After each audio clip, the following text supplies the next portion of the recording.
Japan এবং ইউরোপের মাঝে দেখেন কিছু মিল রয়েছে। হ্যাঁ, জাপানে যে আসে সেই ব্লগার হয়ে যায়, এক একজন এক একটা ব্লগার। কদিন আগে ইন্ডিয়াতে একটা নিউজ দেখলাম, 130 কোটি মানুষ, 180 কোটি ব্লগার। আর ইউরোপে যে আসে শুনবেন, শুক্র 7 দিন হয় নাই আসছে, সেই দেখবেন দালাল হয়ে গেছে, সেই লোক আনতেছে, বেশি লোক আনতেছে। আর দেখেন এই দুইটা দেশের একটা জিনিস একদম মিল। জাপানে যান, বাঙালি থেকে আপনাকে দূরে থাকতে হবে। ইউরোপে আসেন, একই অবস্থা, বাঙালি থেকে দূরে থাকতে হবে। এরা হচ্ছে ক্ষুধার্ত ভাগের সামনে যেমন হরিণ থাকলে যেরকম করে, হ্যাঁ, আপনি যখন কোনো সমস্যা নিয়ে তাদের কাছে যাবেন, একদম হা করে রয়েছে, কখন তার কাছে আপনি আত্মসমর্পণ করবেন, কখন আপনাকে লুট করে নেবে। দুইটা দেশ ভিন্ন হলেও একই চরিত্র দুইটা মানুষের। সুতরাং বিদেশে যতটুকু সম্ভব বাঙালি থেকে বা স্বজাতি থেকে দূরে থাকা সবচেয়ে বেটার। জাপানে সবচেয়ে বড় সমস্যা হলো এখন যে আসছে সেই কিন্তু ব্লগার হয়ে যাচ্ছে, বড় ব্লগার ভিডিও করে আর কি, ক্যামেরা দিয়ে যারা ভিডিও করে, তো এর প্রায় 90%ই হলো স্কুলের পোলাপান, ল্যাঙ্গুয়েজ স্কুলে আসছে পোলাপান, জীবনে প্রথম বিদেশে আসছে, তাও আবার জাপানে চলে আসতে পারছে। তো এখন রাস্তাঘাট নিয়ে শুরু হয়, প্রথমে রাস্তাঘাট, তারপরে সে বাথরুম, তারপরে সে কনভেনিয়েন্স স্টোর। যত ব্লগার আছে সবার একই সিস্টেম, একই ধারাবাহিকতা বজায় রাখে সবাই। দেশেরই তো রাস্তাঘাট আছে, সব দেশেই টয়লেট আছে, কনভেনিয়েন্স স্টোর আছে।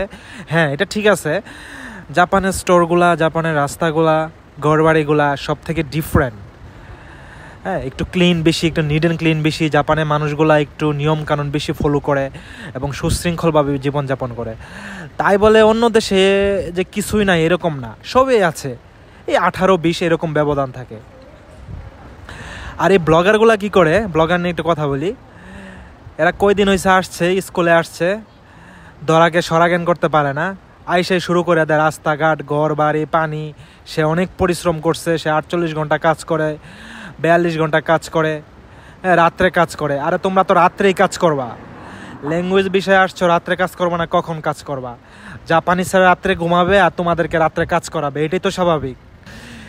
ল্যাঙ্গুয়েজ বিষয়টা হচ্ছে এরকম, এটা কোনো মানে প্রফেশনাল কোনো শিক্ষা ব্যবস্থা না, বরং জাপানের যে মূল গতিধারার লেখাপড়া আছে, ইউনিভার্সিটি লেভেলের লেখাপড়া, এইসব লেখাপড়া ঢোকার জন্য যে মিনিমাম রিকোয়ারমেন্ট থাকা দরকার, তাদেরকে কিন্তু এই 2-3 বছরে এই রিকোয়ারমেন্টগুলা তাদের ফিল আপ করতে হয়। এরপরে তাদের শুরু হয় মূল গতিধারার লেখাপড়া, তারপরে হয়েছে ফিউচার। আর এই ল্যাঙ্গুয়েজ ব্যবস্থার উপরে গড়ে উঠছে বাংলাদেশে একদম গুলিস্তানের মতো, হকার মার্কেটের মতো অজস্র শত হাজার মানে জনে এজেন্সি খোলা হয়ে গেছে শুধু ল্যাঙ্গুয়েজ বিষয় আনার জন্য। আর জাপানে ঠিক একই অবস্থা, যাদের একটু টাকা পয়সা আছে ঘরটর ভাড়া নিয়ে ল্যাঙ্গুয়েজ স্কুলে খুলে বসে থাকে। আর বাংলাদেশের দালালরা কি করে, যারা কিছু জাপানে আছে এদের যোগশ্বাস হচ্ছে, ওদের সাথে যোগাযোগ করে এই যে বিভিন্ন স্কুলে পোলাপান পাঠানো শুরু করে। অজস্র ব্যবসা একদম, মানে এই ল্যাঙ্গুয়েজ ব্যবসাটা জাপানে স্কুলগুলোতে খুবই একটা অ্যাক্টিভ ব্যবসা এবং খুবই লাভজনক ব্যবসা। দেখেন, ঠিক মুদ্রার উল্টাপিঠ হলো ইউনিভার্সিটি। পৃথিবীর অনেক ইউনিভার্সিটির রিপ্রেজেন্টেটিভ থাকে বিভিন্ন কান্ট্রিতে, যেমন বাংলাদেশ, ইউকের, কানাডার, হ্যাঁ, তারপরে আপনার ইউরোপের অনেক ইউনিভার্সিটির রিপ্রেজেন্টেটিভ রয়েছে বাংলাদেশে।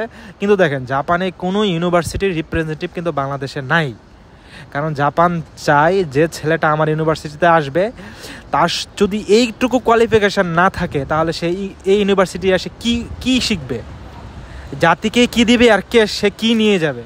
সুতরাং জাপান অলওয়েজ চায় একটা স্টুডেন্ট সে নিজে প্রসেস করে জাপানে ইউনিভার্সিটিগুলোতে আসুক।